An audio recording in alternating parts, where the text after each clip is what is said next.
Alleluia. Ikaw, Panginoon, ang siyang daan, ang buhay at ang katotohanan. Alleluia.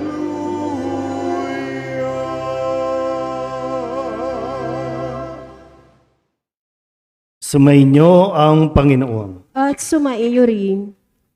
Ang mabuting balita ng Panginoon ayon kay San Lucas. Papuri sa iyo, Panginoon. Noong panahong iyon, nang maituro ni Jesus sa mga tao ang kanyang aral, siya'y pumasok ng Capernaum. Dooy may isang kapitang Romano na may aliping mahal sa kanya. May sakit ang aliping ito at nasa bingit ng kamatayan. Nang mabalitaan ng kapitan ang ginagawa ni Jesus, nagpasugo siya sa ilang matatanda sa mga Hudyo upang ipakiusap kay Jesus na puntahan at pagalingin ang alipin. Na makita nila si Jesus, taimtim silang nakiusap sa kanya. Siya'y karapat-dapat na pagbigyan ninyo sapagkat mahal niya ang ating bansa. Wika nila. Ipinagpatayo pa niya tayo ng isang sinagoga. Kaya't sumama sa kanila si Jesus.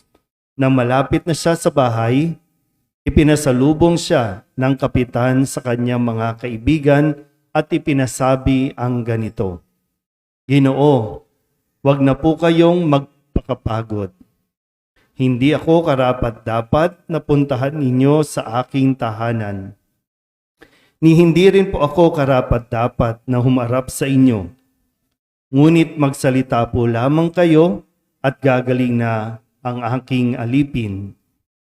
Sapagkat ako'y isang taong nasa ilalim ng mga nakatataas na pinuno at may nasasakupan din po akong mga kawal.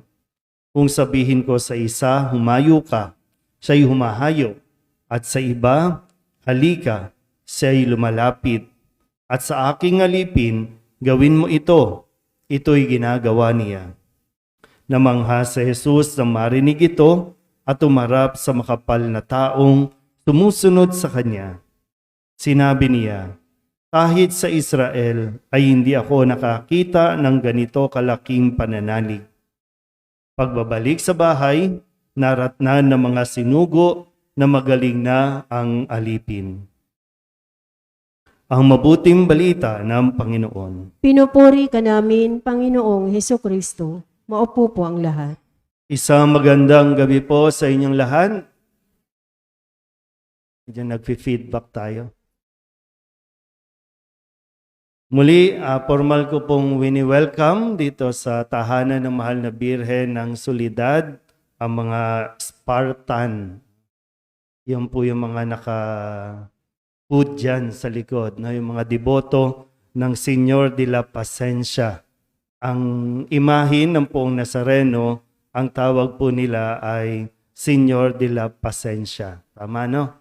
Yan. Ang mga Spartan, sila po yung mga deboto na katulong o katuwang ng mga ihos sa pagsasalya kapag ang andas ng Nazareno habang ito ay naglalakbay mula Luneta papunta ng Quiapo ay nababalahaw.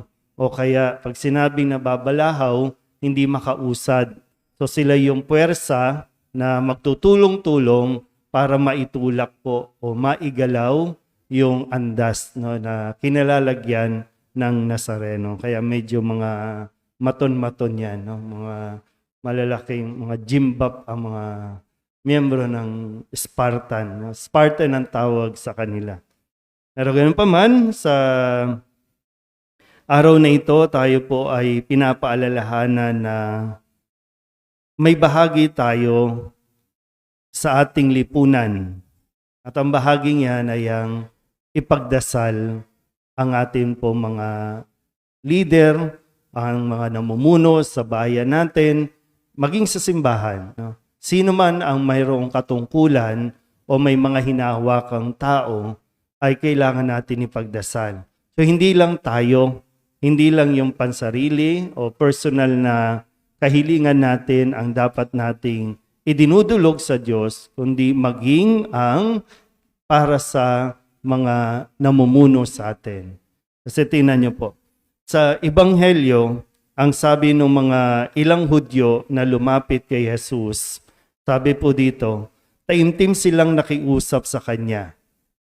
Sabi po niya, o sabi nila, karapat-dapat na pagbigyan ninyo siya sapagkat mahal niya ang ating bansa. Kahit hindi siya Hudyo, pero meron siyang malasakit. At nung ipinakilala niya ang kanyang sarili, sabi niya siya ay under din ng ibang pinuno, pero siya ay merong kawal. At meron din siyang alipin na ngayon ay may sakit. At ito yung kanyang ipinakikiusap. Hindi para din sa kanya. So yung mga kakilala ni Jesus sa mga Hudyo, lumapit para sa centurion na ito, isang Romano, isang kapitang Romano. At itong kapitang Romano naman na ito ay lumalapit, hindi naman para lang sa kanya, kundi para sa kanyang alipin. Na kung tutusin, wala naman siya dapat pakialam. Kasi ang isang alipin, parang isang bagay lang yan. Na kapag nasira, pwede mong itapon, pwede mong palitan. Pero dito nga ipinakita niya ang kanyang pagmamalasakit sa kanyang alipin. Sa unang pagbasa sa sulat ni Apostol San Pablo kay Timoteo, ito rin yung kanyang ipinapakiusap o ipinamamanhik. Sabi dito, ipinapakiusap kong paabutin ninyo sa Diyos ang inyong kahilingan, panalangin, pamanhik at pasasalamat para sa lahat. At kabilang dyan ang mga hari at ang mga may kapangyarihan upang makapamuhay tayo ng tahimik at payapa, marangal at may kabanalan. Kaya po, sa bahaging ito ng ating misa ay sinasama natin hindi lang yung ating mga hinaing. Hinaing tayo ng hinaing. Ano bang mga hinaing natin ngayon? Ang taas ng gasolina. Ang mga driver nagrereklamo kasi tumaas ang gasolina, hindi tumaas ang pamasahe. Kung tataas ang pamasahe, magrereklamo ang mga commuter. Ang mga mangingisda, anong reklamo ngayon? Wala silang huli. Kasi sinira na naman ang isang bahagi ng karagatan, ang Maruha. Yung isang bahagi, kung nanonood kayo ng balita. Sinira ang bahay ng mga isda. So sinong apektado? Mangingisda. Paano nakapasok sa teritoryo? May mga leader na nakausap. Rereklamo, mahal na ang bigas. Magkano ang bigas ngayon? Sasabihin natin, magdadasal tayo sa Diyos, Lord, kung nagugutom na kami, Lord. Parang ang kailangan pala natin ipagdasal, Lord, tulungan mo naman yung mga leader namin para makapagdesisyon naman sila ng tama.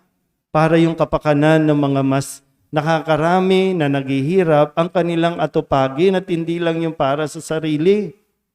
Kasi puro tayo nakasentro sa kung ano yung gusto natin, kung ano yung kailangan natin, at kung makadiman tayo na para bang utang na loob ng Diyos na dapat tayong pakinggan. Pagdasal natin, kasi hanggang ngayon naghihiring pa tungkol sa confidential fund. Habang ang mga maraming Pilipino ang naghihirap na naman sa kung papaano makakapag-uwi ng kanilang kita sa buong maghapon. Pero ang pinagtatalunan ng mga leader natin, confidential fund na ilang milyon. So kailangan natin silang ipagdasal para magkaroon ng kaliwanagan ang kanilang isip. Kasi may kasalukuyang nangyayari, may kasalukuyang sitwasyon, pero ang kanilang isipan ay para sa susunod na eleksyon. Para sa kung magkano ang kakailanganin pondo sa susunod na eleksyon. Pero kadalasan sa atin, kapag ganito na ang pinag-uusapan, Kasi ito dapat yung laman ng panalangin natin. Father, huwag na tayo dyan, politika yan eh. O sinong dahilan ng paghihirap natin? Politika. Bakit? Kasi yung mga leader natin, hindi natin ipinagdarasal. Akala lang natin lagi binabatikos. Eh, ang kailangan natin, ipinagdarasal. Walang mangyayari kung dasal ka ng dasal at reklamo ka ng reklamo, pero sa pagpili mo rin ng leader, hindi mo pinagdarasal. Kapag pumili ka ng leader, ituloy mo ang pagdarasal sa kanya. Hindi natatapos na, naboto ko na siya, okay na ako. Hindi. Yung responsibilidad mo din na pananagutan natin, ipagdasal sila sa panahon ng kanilang panunungkulan. Minsan yung mga mukha ninyo kapag ganito na yung usapan, parang wala talaga. No? Kasi Lord, patamain mo lang ako sa loto. Yun lang ang mahalaga sa atin. No? Lord, pagalingin mo lang ako. Yun lang ang mahalaga sa atin.